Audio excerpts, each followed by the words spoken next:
नमस्कार दोस्तों, मैं डॉक्टर हिमांशु शेखर दोहा लेखन के 5वें भाग में त्रुटियों दोहा लिखने में सामान्य त्रुटियों पर कुछ चर्चा कर रहा हूं। इसके पहले के 4 खंडों में पहले भाग में ईश्वर चालीस या विभिन्न ईश्वरों पर लिखी गई चालीसा में मुख्य भाग तो चौपाई का होता है, लेकिन आरंभ और अंत में दोहे दिए जाते हैं। इसके बाद वो प्रथम खंड में मैंने बताया, दूसरे खंड में कुछ हिंदी कवियों के दोहे आप लोगों के समक्ष रखे, जिससे आप उन कवियों के दोहे को देखकर अपना लिखने का प्रयास कर सकते हैं। तीसरे खंड में दोहा का छंद विधान और उसके नियामक बताए गए, जिसकी एक झलक इस पारदर्शिका पर भी उपलब्ध है। चौथे खंड में दोहे की सामान्य मात्रा से जुड़ी हुई कुछ त्रुटियां, कुछ उदाहरण लेकर समझाए गए, और अब कुछ बचे हुए दोष जो हम दोहा लिखने के दौरान पाते हैं, वो उससे आप लोगों का परिचय कराऊंगा। तुकांत दोष है, पदांत दोष है और कुछ मिश्रित दोष हैं। तो आइए देखता हूं इन दोषों को और समझाने का प्रयास करता हूं। कि मान लीजिए किसी ने लिखा कि जगदम्बा कृपा करो, वो दुष्टों का नाश, आशीष भक्तों को मिले, सत्का होवे राज। कहने में तो इसमें कोई दिक्कत नहीं लग रही है, लेकिन जब आप दोनों पंक्तियों का तुक देखेंगे तो नाश और राज का इतना अच्छा तुक नहीं बनता है। तो या तो आप नाश के बराबर चौथे चरण में आप या तो पाश कर दीजिए या लाश कर दीजिए या इस तरह का कोई शब्द लिखिए जिससे कि तुकबंदी हो जाए।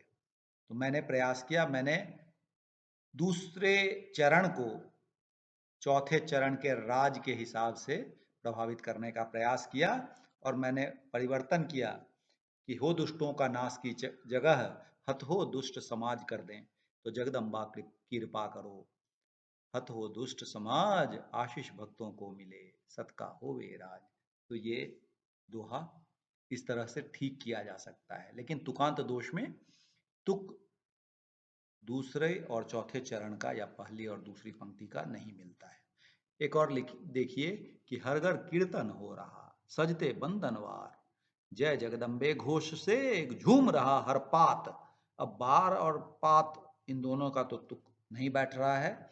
फिर से सजते बंदरवार के जगह अगर सजते पुष्प प्रपात लिख दें तो मात्राएं भी बैठ जा रही हैं, 2 2 4 2 6 1 7 1 8 2 10 और 1 11, और साथ साथ पात दोनों में, प्रपात और पात में तुकबंदी भी हो जा रही है।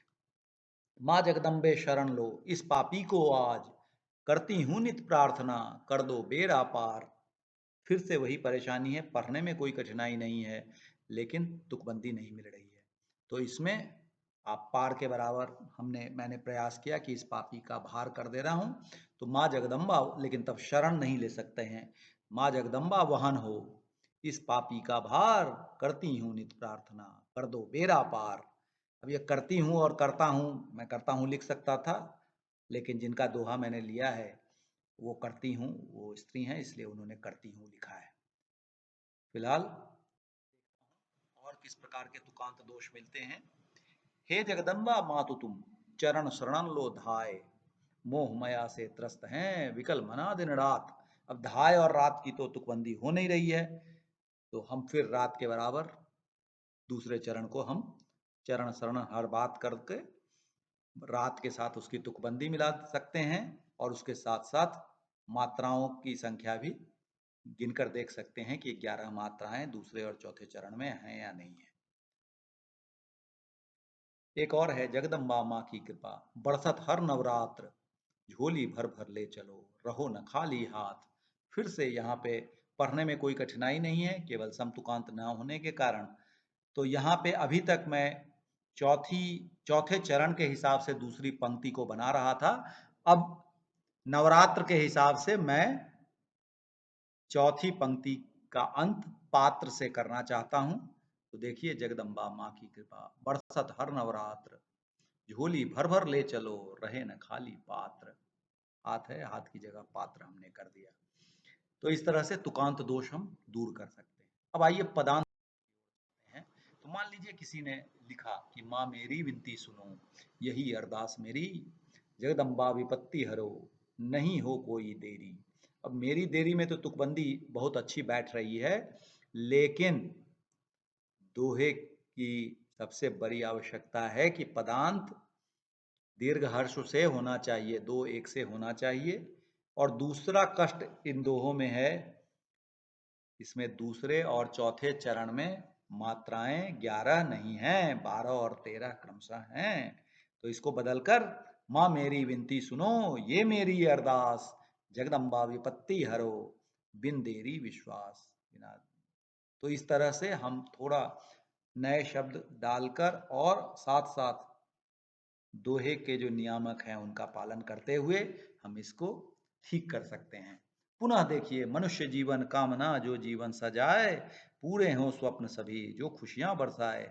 फिर से आप देखेंगे कि पहली पंक्ति तो सही है, लेकिन दूसरी पंक्ति में 12-12 के समचरण बना दिए गए हैं। साथ साथ पदांत जो है आए, दोनों दीर्घ हैं, जो कि इसे दोहा मानने से इनकार करते हैं। तो आइए मैं परिवर्तन करके आपको लिखता हूं कि मनुष्य जीवन कामना जीवन सजता जाए, पूरे हों सपने सभी खुशियां ही बरसाए।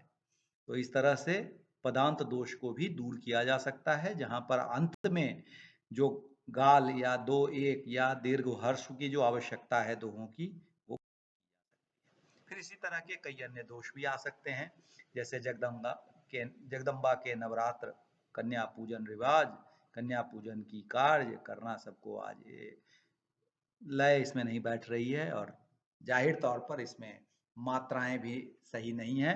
तो आइए इसको परिवर्तित करते हैं, जगदम्बा नवरात्र में कन्या पूजन साज, कन्या पूजन ठान लें प्रचलित है ये काज। तो इस तरह से आप एक किसी भी दोहे को की एक लय बना ले और उसके हिसाब से अपना दोहा लिखने का प्रयास करते रहें। जगदम्बा की वंदना बना बड़ा पुण्यप्रद काम, परे चरण माँ के जहाँ भवन बने वह धाम। बहुत सुंदर दोहा है, लेकिन परेशानी है कि पुण्यप्रद शब्द में मात्रा गिनने में परेशानी है कि अगर हम साथ में लिखते हैं पुण्यप्रद को, तो प्र संयुक्ताक्षर होने के कारण य दीर्घ हो जाता है, या य की मात्रा 2 हो जाती है, या ये गुरु हो जाता है, जिसके कारण हमारा दूसरा चरण 2 और 1 3, 2 5, 2 7, 1 8, 1 9, 2 11, 1 12 मात्राओं का हो जाता है।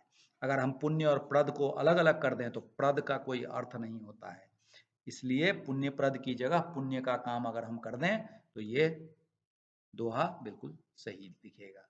इसी तरह जगदम्बे भवानी का छाया जग में राज, सोहे एक हाथ त्रिशूल करती सबके काज। स्पष्ट है लय भंग हो रही है सोहे एक हाथ त्रिशूल पर, तो हम इसको परिवर्तित करते हैं, जगदम्बे भवानी का छाया जग में राज, सोहे हाथ त्रिशूल है करती सबके काज। तो इस तरह से मिश्रित दोषों को भी हम दोहे से में से हटा सकते हैं। तो दोस्तों, ये इसका अंतिम भाग था दोहा लेखन का। मुझे पूरी उम्मीद है कि इन 5 भागों से दोहा लेखन में हिंदी साहित्य रचनाकारों को मदद मिलेगी। धन्यवाद। मैं डॉक्टर हिमांशु शेखर।